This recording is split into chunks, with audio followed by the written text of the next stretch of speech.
Hello there and welcome to our podcast. This is Cleve Gaddis. I'm host of the Go Gaddis Real Estate Radio Show every Saturday morning at 9 a.m. on AM 920. I'm also a local real estate agent who's lived in the city of Johns Creek for 21 years, so I'm very interested in the local political environment, what happens from a policing standpoint. This is where I live. This is home for me.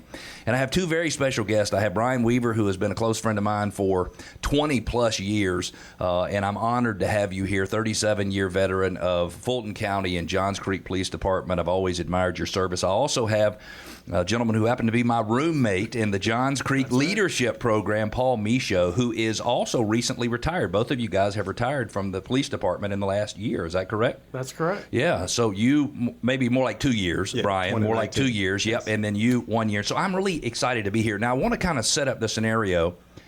I have a family member who has fairly significant mental health issues.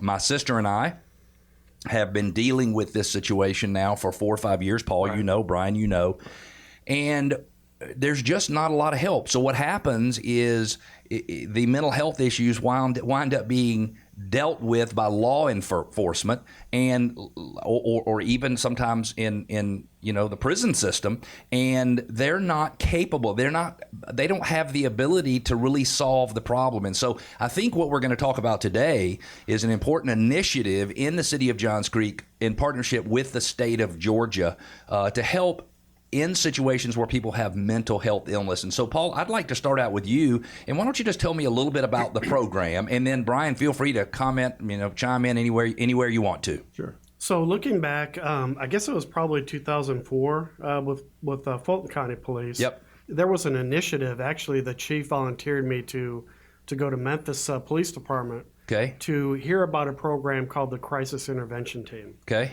And so a group of us Fulton County agencies went to Memphis. We went through a week-long type class. Right.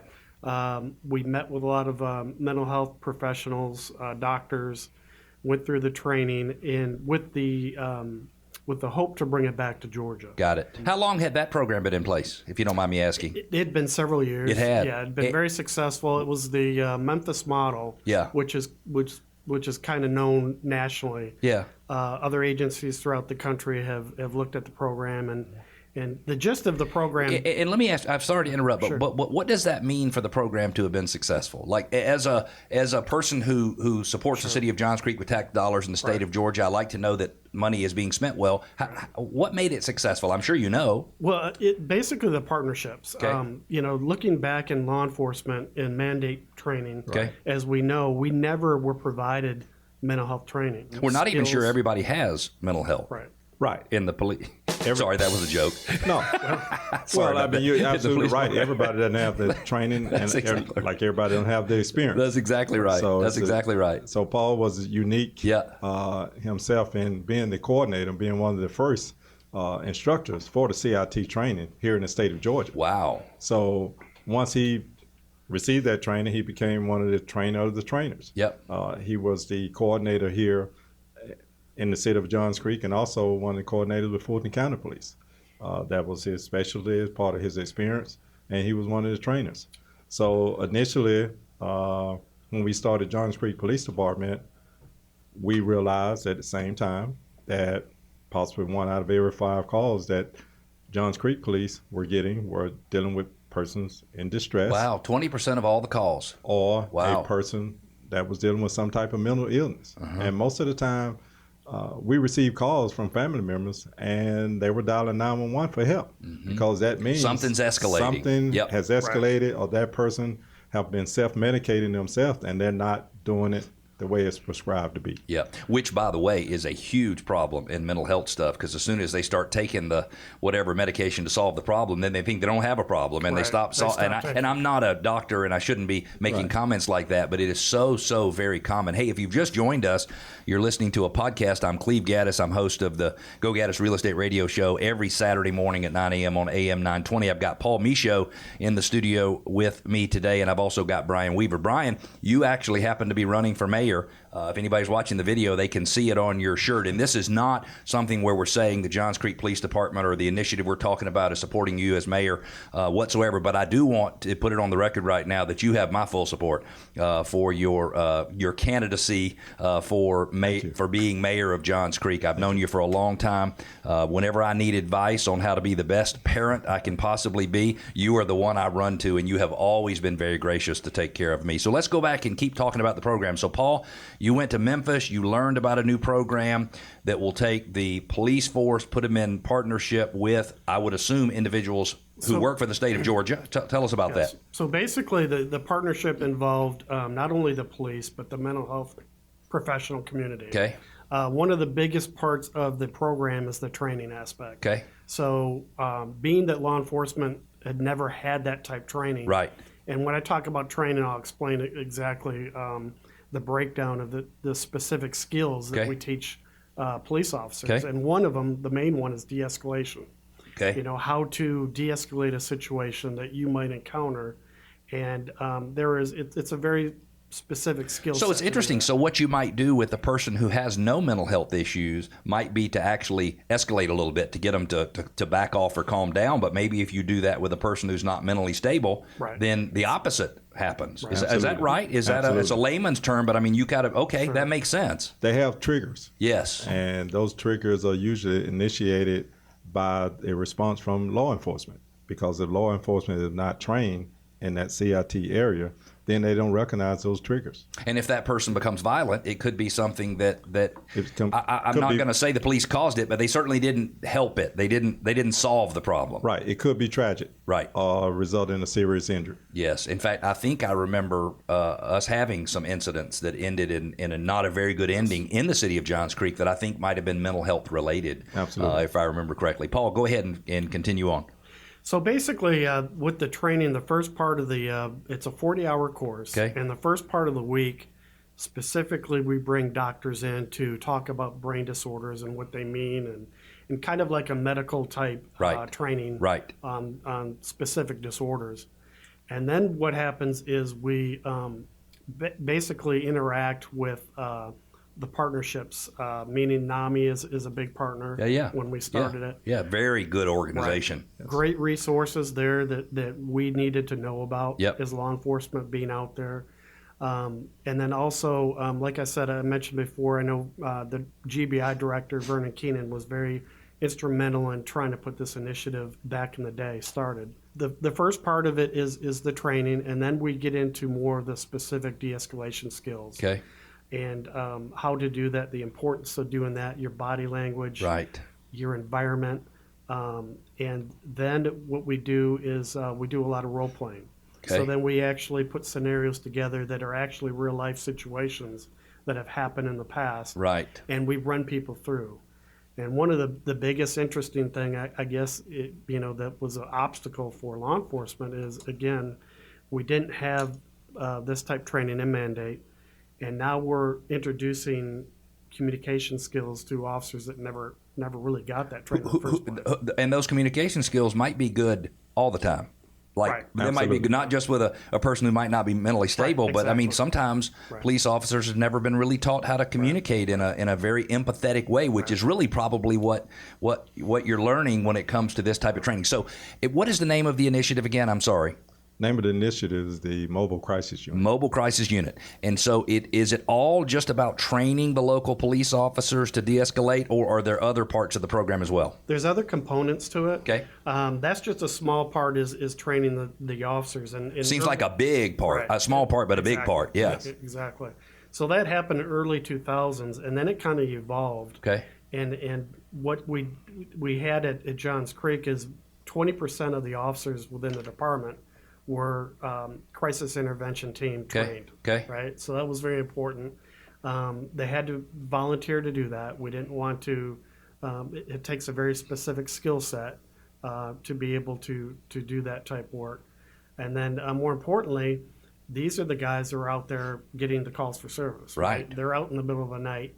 So when a crisis does arise, we wanted to make sure that we got the appropriate officer to the scene to help de-escalate it if possible, or provide some resources for the family, A big part of it was, some family members just didn't know what to do. Well, nobody knows what to do when you're dealing with mental health stuff. That's why they call 911. It is such a confusing thing. I said my sister and I have been dealing with it for a long time, and wherever you go, you get different answers. Nobody seems to have the right answers. And what a great concept if you got 10 police officers on duty and there are 2 of them who are qualified to handle this type of thing, and you send one of those 2, Susan or John or whoever it is. What a great opportunity. Let me ask you this. Why does the community at large need to know about this program, and what can the community at large do to help? Well, just like Paul alluded to earlier, the community can be educated on what to do and certain resources that are available to them that they may not know about. So if there was an issue and they call, they might say, we need somebody that's trained in mental health issues to come out here.